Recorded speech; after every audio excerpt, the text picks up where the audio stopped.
I love you as well. I thought it was time for a little racing update blog. It's probably my first of the year, in fact. It's been a busy year. The year has flown by. You know, here we are in March already and looking forward to hopefully some announcements of some of the big releases soon. But I thought we'd talk about the year so far. So we had obviously the Autosport coverage. We haven't actually completed all of that. There's still some more Autosport coverage to come up on the channel, but that was great at that show, and it's always a good way to kick off the year with the motorsport action, meeting motorsport stars and everything else.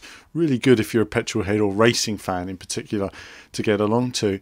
Now on the racing front, there is lots of racing games out there, lots to cover at the moment, and we struggle to keep up with all of them. Obviously I'm always doing a bit of one game and then moving on to that into another game and then moving on to that into another game, and it's difficult with all those bite-sized chunks. But we have had Neil Williams on board from the GT Academy, and he's been running on iRacing. We're going to pick up a bit more on that coverage over time. You know, it's a slow start. He's getting into it. He's got to learn how the sim works.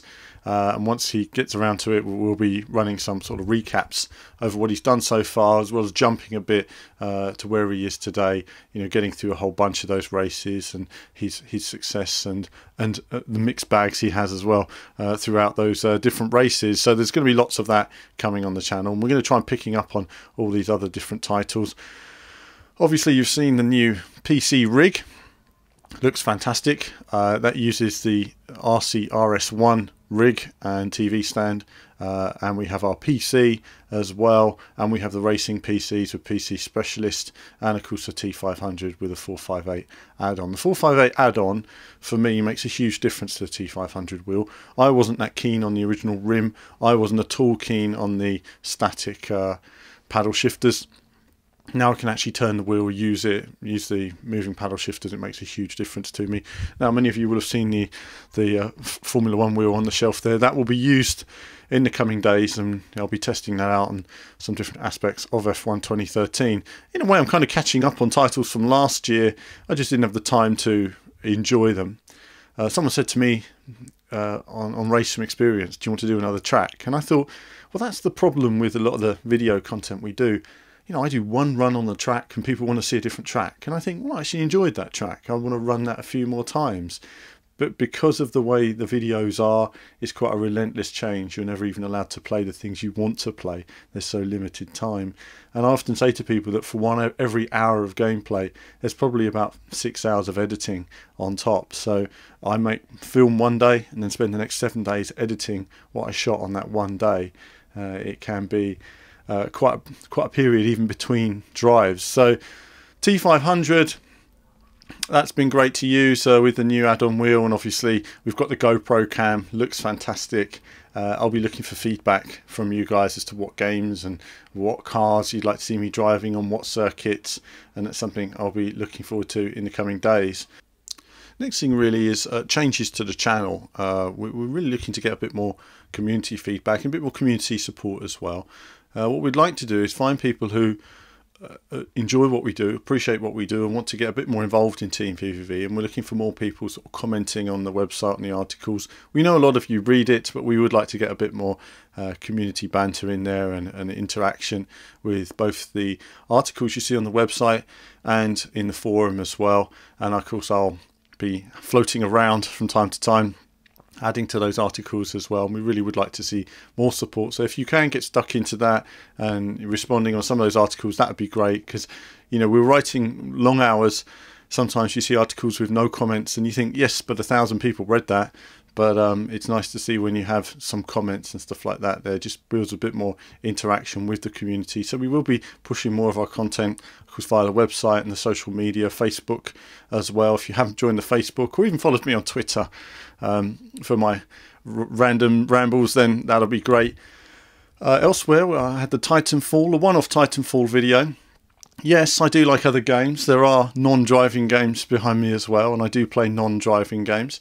And it's nice to just try something different. You won't see that often on the channel. It's a shame when you see people moaning about it. You know, you make 300 racing videos, you make one non-racing video, and you have people, you know, going silly over it, frankly. And it's not helpful. You know, all the team play different games, from Battlefield 4 to Titanfall to whatever else they want to play. I tend to like a lot of retro gaming, so I'll probably be doing a bit more retro stuff, of course, as well in the coming months. But What we're looking for is a bit more feedback from the community now that watch these videos and what you'd like to see. Now, we're looking at structuring our week a bit more. I'm looking at running a Q&A show possibly every Friday. Is that something the community would be interested in? Certainly I'd like to get your feedback on that if that's something that interests you guys. And also I think I think that for now is going to be where we start, and we get a bit more interaction from you guys that enjoy these videos regularly, and then from there we can learn about what you want to see more on the channel. And of course with Formula One, as I say, track, car, what you'd like to see, that kind of thing. I can't promise I can do them all, but certainly it gives me food for thought when I'm a bit lost for ideas on what's going to work and what you guys are looking forward to seeing. So I hope you've enjoyed all the content on the channel. Not long now till Formula One is back as well.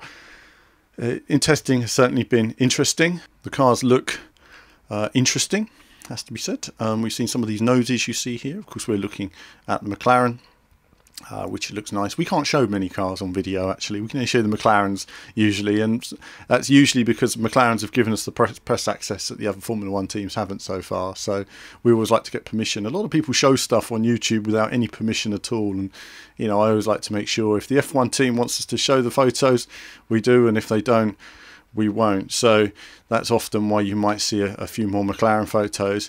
Obviously the P1 has been fun, hearing about that appearing on Top Gear, and of course Top Gear was good fun this weekend as well actually. I think on the whole it's been a very good series. Certainly it less of the gimmicky silly old jokes and a little bit more car stuff in there as well. But I did enjoy the bike campaigns this weekend. They tickled me a bit. Jeremy's sense of humour is not lost on me on that one. So what are we looking forward to then? Well, obviously Formula One, seeing how these new cars perform. The lap times were expected to be as far as 7 seconds off the pace. They're already less than 2 seconds. Wow, they're going to be faster than last year's car by the end of the year. No one could have bet on that, not with the huge reduction in the engine capacity and the fuel. It just shows how technology moves on so quickly in Formula One. There is a debate over female drivers who we're going to see. Simona Di Silvestre is hopefully going to be in Formula One, maybe for Sauber. Certainly she's one of the top female drivers out there. Of course, Susie Wolff has her test this year, which is going to be a couple of Grand Prix. What is it? British and German Grand Prix, I believe. She'll be in the practice sessions, or a practice session for each. But so far, it's looking good for the Mercedes team.